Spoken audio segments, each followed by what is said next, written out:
Hello, I'm the Deer Runner, and in this analysis video, I'll be showing my theory that the character Dabi in the My Hero Academia series is actually not a villain, but instead works for the heroes to infiltrate and defeat the League of Villains. This will contain spoilers for the My Hero Academia series. This is your final spoiler warning. I will start by analyzing the point I first spotted that there really had to be a traitor from among the ranks of the League of Villains. This was in the summer training camp attack. There was a powerful creature called a Nomu that was under the control of Dabi, who also had Twice with him. In a very casual conversation when they were heading to where the remaining members of the attack force was meeting up to leave the battlefield, Twice told Dabi that he should call back the Nomu, which he agreed to do. But that Nomu was just about to slay two of the students. Those students had probably less than 20 seconds to live when the villains were discussing to call the Nomu back, but the villains didn't seem to know this, which ended up having that Nomu immediately stop pursuing the students, letting the students live. There was a very long time Dabi and Twice had to be walking to reach the other villains, and during that time they called back the Nomu. There was no sound from the other parts of the battlefield reaching them, and the area that they were in looked like a uniform, unchanging forest besides one awake student whose thoughts were showing he wasn't at all focused on manipulating this, and two unconscious students in close range that even if all three were awake, had no ability to influence this event to turn out the way that it did. There was nothing that made that small window of opportunity to call off the Nomu before it killed those students stand out. It'd be much more reasonable if they called off that Nomu well after the student's death, unless one of them was tracking what was happening, and intentionally called off the Nomu when it got too close to the students to keep it from killing the students. Looking at who could be responsible, Twice mentioning to Dabi, who can give the Nomu commands that he should call off the Nomu, did directly trigger the students being saved. But since we didn't see the earlier conversation they had before, Dabi could have manipulated Twice to encourage Twice to be the one who basically says they should call off the Nomu.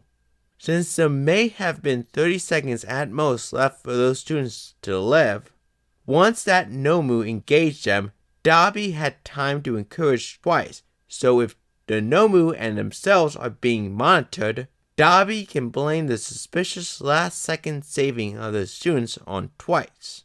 Twice also has what looks to be multiple personality disorder, which looks like each personality can decide to interpret events differently, which all that was needed was to have one of those personalities mentioned to call off the Nomu, which can give Dabi several paths to success in this regard. But looking over Dabi around the same time, Dabi also saved another student's life. Dabi made direct eye contact with a student spying on him. At that moment, it was clear he identified that person, but he let the student go and even lied to Twice, who was asking about what caught his attention. Looking at Dabi's facial expression when he and a student's eyes met, there was a crazed look in Dabi's eyes that suddenly, abruptly, changed back to his normal don't-care personality when he looked at Twice to tell him that nothing was there, preventing Twice from seeing the changes in his emotion, which also prevented Twice from seeing any indication a student was there. Since clearly the student he spotted was letting his eyes show his fear, it'd be predictable that a stare by Dabi would make that already unsure of himself student retreat.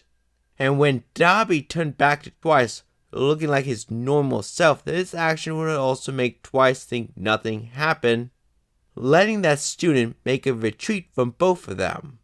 And like last time, it being a way to minimize the chance of anyone monitoring him from identifying he was protecting students.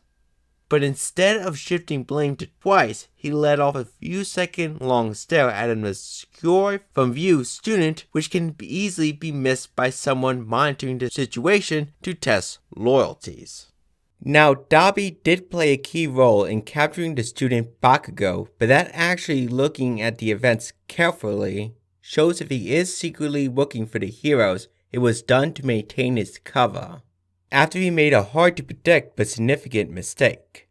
First part, not ordering the Nomu to attack the heroes can be ignored, because Nomus have been shown to be mentally damaged creatures that can be trained, but due to this Nomu has been shown to be only controlled by Dabi's voice, and has been permanently removed from this story before we learn anything related to this, it may when told to attack engage everything it sees, including allies. Since we can't dismiss that possibility, this can't be used as supporting evidence.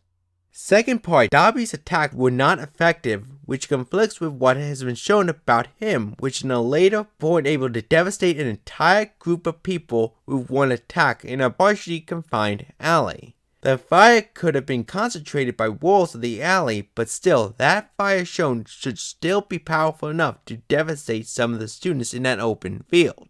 Toga going close range with Deku and Compress having to get out of the way at the beginning could have impeded Dabi, but there were definite opportunities to hit the students that kept distance between the other villains.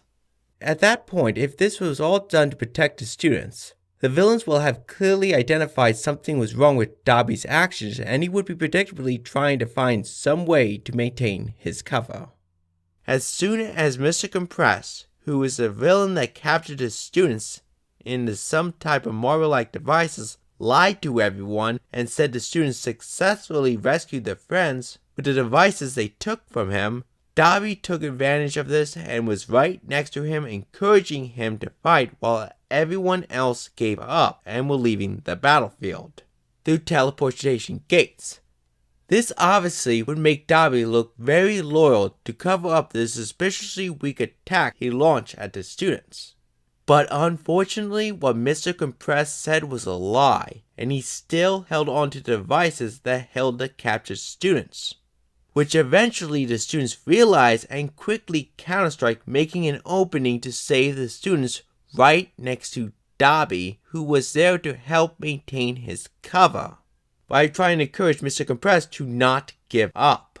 Due to the fact their counterstrike didn't hit Dabi at all, Dabi was clearly in a perfect position to recapture at least one of the students, as all he needed to do was reach out and grab at least one of the devices, while the heroes still had to run across a significant distance to get to the captured students, and failing to capture one would be completely unreasonable in the eyes of the villains, therefore making him considered a traitor. After that, the police official report that showed how they tracked down a captured student Bakugo location had someone spotted a patchwork person that could only be describing Dabi entering the building Bakugo was being held, and enough information was given that this witness somehow was also able to tell the police about the secret bar, which is the location of Bakugo was being held at. That is a lot of information seemingly accidentally given away by Dabi, but as a traitor working for the heroes, he would be expected to help out on critical operations while maintaining his cover, which rescuing the students Bakugo was obviously a high priority during that point in time, since the information he gave out directly showed the heroes where Bakugo was being held. Dabi was just doing his job, but to have that information take the form of a random, vague, accidental tip by some bystander being how the information was given out likely didn't happen. Since Namanosa was one who pieced this together, he was lying to everyone on how he truly received this information.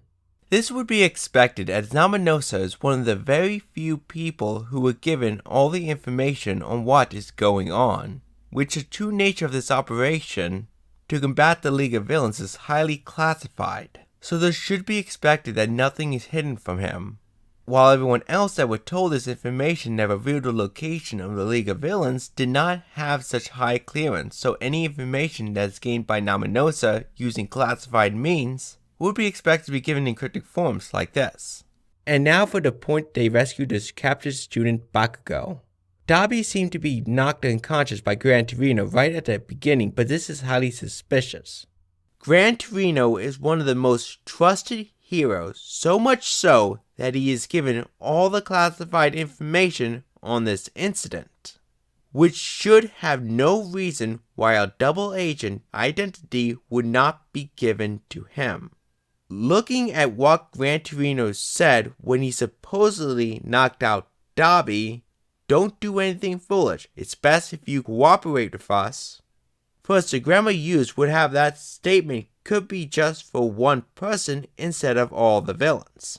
And if Dabi and Gran Torino do work together, that statement to Dabi would mean, since he was hit when he was told it, currently it's still okay for the heroes to take swipes at you. Cooperate. Don't do anything foolish, like attack the two most powerful heroes that are directly in front of you, who may not know you're a double agent.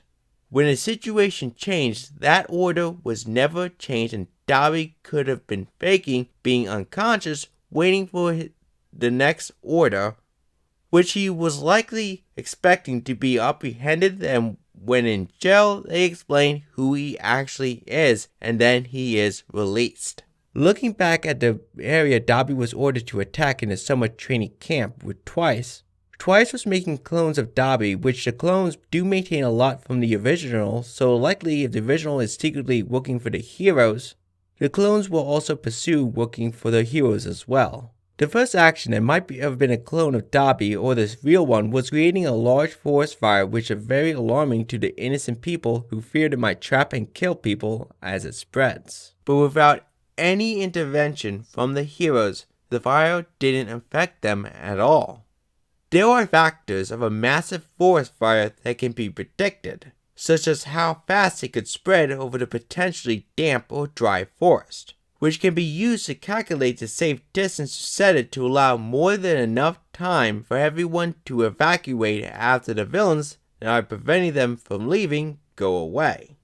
The villains' operation had a predictable amount of time it would take, as the villains' main objective that once it is complete, they all immediately try to leave, was to send a small, overwhelming force in to quickly capture a single particular student Bakugo. Therefore, their operation will likely not take that long.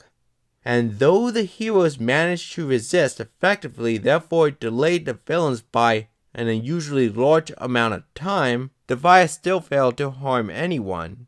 So it was set in an area that had no reasonable expectation for it to have ever harmed anyone, besides getting close due to an unusual amount of resistance from the heroes. For the next action of clones of Dabi, this one looked like he tried to ambush Aizawa, but this was done in a very inefficient way. Aizawa has proven that he has incredible dodging ability and reflexes already shown off to the League of Villains leader Shigarashi, when Aizawa fought more than 10 villains at once in a USJ attack. So when Dabi's clone decided to, instead of attacking immediately, which he completely had snuck up on a distracted Aizawa, putting this Dabi clone in a perfect position to hit Aizawa, the Dabi clone instead said an about 4-second long sentence. "Looks like your concern has you distracted, Eraser." This gave Aizawa plenty of time to dodge, which he did. The next part also is very suspicious, as Twice has reported that his clones are individual sentient creatures that has so much from the original that they have been shown to confidently think they are the original. So when Aizawa, who was torturing the clones to get information, accidentally kills the clone, this clone should have basically panicked when facing the last moments before his death, but instead a very suspicious statement they gave the heroes. A large amount of information was given, like a spy spent his last seconds of his life trying to make a difference. That's exactly the performance I expected from a UA teacher. Tell me, hero, you worried for your students? I wonder if you can save them in the end. See you soon. Those last words focus on pointing to the students that they are in danger and questioning the teacher's ability to save them, which her plan was to attack students while impeding the teacher's ability to save them, and with how menacing the Dabi clone looked, when he said the statements clearly would add to the statement there was seriousness about harming those students. That immediately, at almost the start of the villain's attack, alerted prominent hero faculty to the actual scope of the villain's attack, letting the heroes now devote their efforts to counter-striking the villains instead of finding out what are their targets. This person, when they knew they were dead, had the last moments devoted to giving valuable information in a way if a villain was monitoring the situation would think it was taunting like a double agent trying to secretly sabotage the villain's plan. The next clone is highly suspicious as well.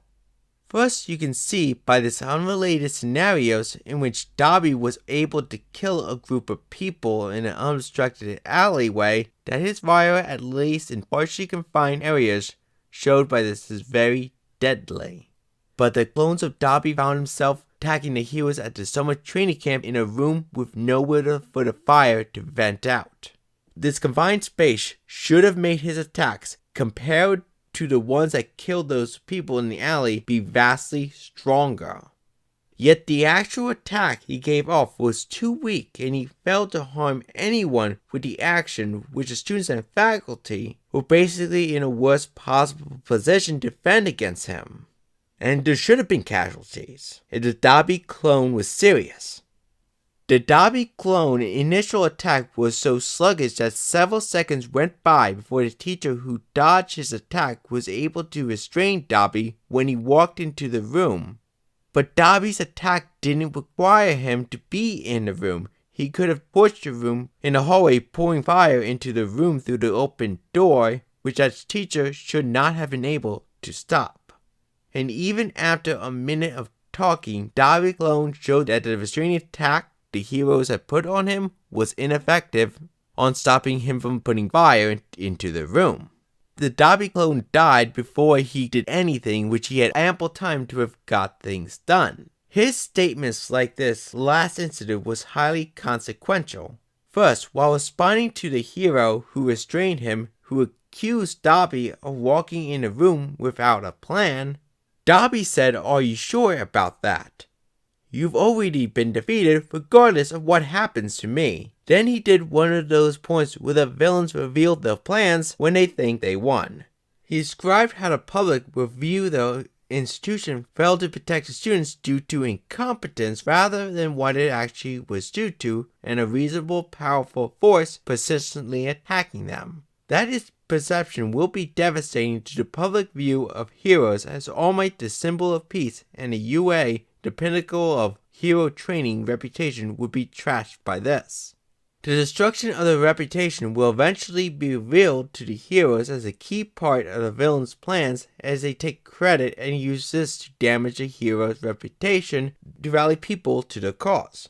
This sudden change in reputation would be seen to most as a spontaneous, impactful public response the villains took advantage of, but now, just before the reputation was hurt significantly, a villain basically said this is not spontaneous, but a planned strategic move. Which now, though the heroes are hurt, they're now not blindsided and can immediately treat their drop in reputation as an enemy attack rather than something they should accept and apologize for, which puts the heroes into a much stronger position. Also, Dabi did accurately describe the true enemy force size and objectives. He referred to the size of a handful of villains, which is accurate as he only had officially sent 8 total members. He also said they are targeting the students as well, and also confirmed the report of them trying to kidnap the student Bakugo, giving them all relevant information he likely had at the time in a menacing but convincing way, like a double agent trying to give information without blowing his cover. Looking at the first time Dabi meets Shigarashi, the leader of the League of Villains, we clearly see a motive for if he wasn't a double agent at the time, he would become one. Shigarashi claimed he was there to follow Stain's ideology that the hero system needs to be reformed to, instead of pursuing fame and fortune, they pursue true hero work. And the only way to do this is to kill and attack the fame and money-seeking hero society. Then Toga, who was also brought in with Dabi to be recruited at the same time, she basically said she wanted to stab Stain because she was so attracted to Stain and his ideology. That shocking claim immediately had Dabi basically say there is no way Stain would allow Toga in his group. Therefore, this League of Villains had to have nothing to do with Stain if they accepted or even considered Toga becoming part of their group. Like what was happening before his eyes as Shigarashi's ally was trying to convince Shigarashi to let Toga join. I still can't find a flaw with that logic, as such a crazy evil person would never have been accepted by Stain, she would have been killed by Stain. Then Shigarashi responded by basically saying they annoyed him and tried to murder them, which Shigarashi's ally blocked all their attacks. Which right after that, Shigarashi walked away obviously annoyed at everything. Then the person that brought Dabi and Toga there to get recruited talked behind Shigarashi's back, saying he's the most difficult client, which is again putting into question how would Stain allow that freak Shigarashi to be the leader of a team Stain is a part of. An additional unnecessary level of distrust of Shigarashi, as this guy clearly seemed to be a big guy that helps recruit for Shigarashi. There was no possible way Dabi was fooled by Shigarashi after that, and him going to the police, if he wasn't already in league with them, should have happened. Especially since Shigarashi after this will make it clear he is mainly focused on attacking UA, which the teenage students are notoriously caught in a crossfire, and he specifically wants a particular student, Deku, to be killed, which is plenty of motive to have most people work with the police. You do see there are two personalities shown by Dabi. The normal almost all the time don't care regardless of what is happening or the crazy eye look he sometimes shows. We saw that the crazy eye look was used to save the student by scaring him off in a summer training camp. Therefore, this crazy look, since it was used as a means to an end, it could be a tool that is not part of his personality. After Shigarashi introduced himself to Dabi in such a horrifically incompetent way, that most people, including ones considered to have an abnormal mental state, would see he is lying. Dabi would have been expected to leave the League of Villains unless something was very wrong with him. Therefore, he would need to show some type of mental issue to be allowed to stay. This crazy look shown when he was talking with the other villains about Shigarashi and their plans while reaching conclusions about they should fight for Shigarashi, which is not reasonable. This would be effective to give the villains a reason to not throw out Dabi. Like they did with Toga, who has also shown the horrible introduction to Shigarashi while she considered so crazy that she wouldn't reach a sound conclusion to betray them, so she was allowed to stay. The next incident involving Dabi, he in fact murdered a bunch of criminals when a league of villains were looking around to recruit people. Now that is very, very extreme for any law enforcement agency to condone such slaughter of people. But this criminal organization he is infiltrating has been crafted by the most powerful and influential criminal and supervillain mastermind ever seen before, far surpassing everyone else. And this mastermind, All For One, had recently hurt the symbol of peace, All Might, so much so that All Might had to retire.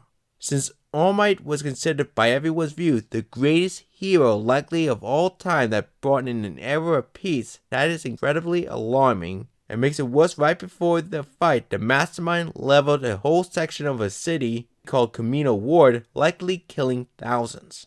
Though when Dabi killed those people, the mastermind was at that time in a jail cell, he seems so confident that he will win. The scenes I see him clearly would scare the people holding him. That clearly, such devastating force would warrant drastic measures. If you replace all those villains killed by Dabi with clearly innocent people and make one of them a child holding its mom, they'll be due to extreme potential danger of the criminal organization he is infiltrating, which has already killed likely thousands in a very recent attack.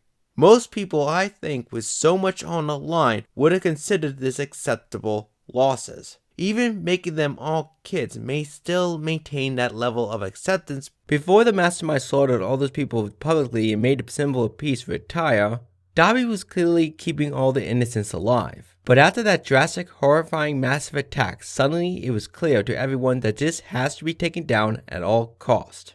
And Dabi soon after demonstrated he's now willing to kill innocent people not involved to maintain his cover. That does seem logical, as clearly this perception of this fight against a League of Villains has definitely changed most involved to something that can accept losses of innocence to maintain a double agent.